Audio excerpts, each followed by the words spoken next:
جدوں عربی دا خطبہ ہوندا نا، عربی دا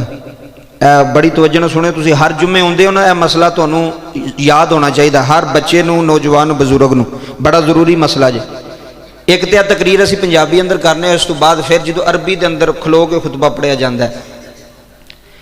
او دوواں خطبیاں دے درمیان جدوں امام بہندا ہے نا تھلے، او جڑا وقت ہے نا جدوں دوواں خطبیاں دے درمیان تھوڑا جہا وقفہ کیتا جاندا ہے، نبی پاک نے فرمایا اس وقت جیڑی بھی دعا کیتی جائے اللہ قبول فرماندا ہے۔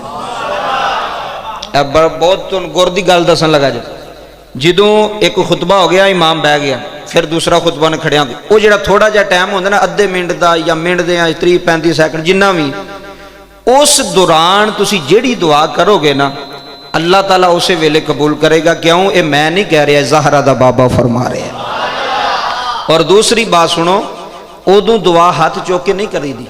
کہیں میں بندے ویکھے نا ہاتھ چوک کے شروع ہو جاندے نے، دل وچ دعا کرنی تسی،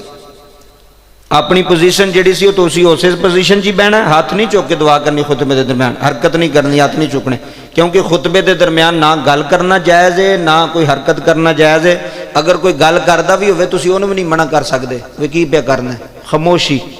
خطبیاں دے درمیان جڑی عربی دے اندر خطبہ وہ خاموشی نہ سننا ہے، ہاتھ چوک کے دعا نہیں کرنی، دعا خطبیاں دے درمیان دل وچ دعا کرنی، جیڑی کرو گے اللہ اسے ویلے قبول فرمائے گا۔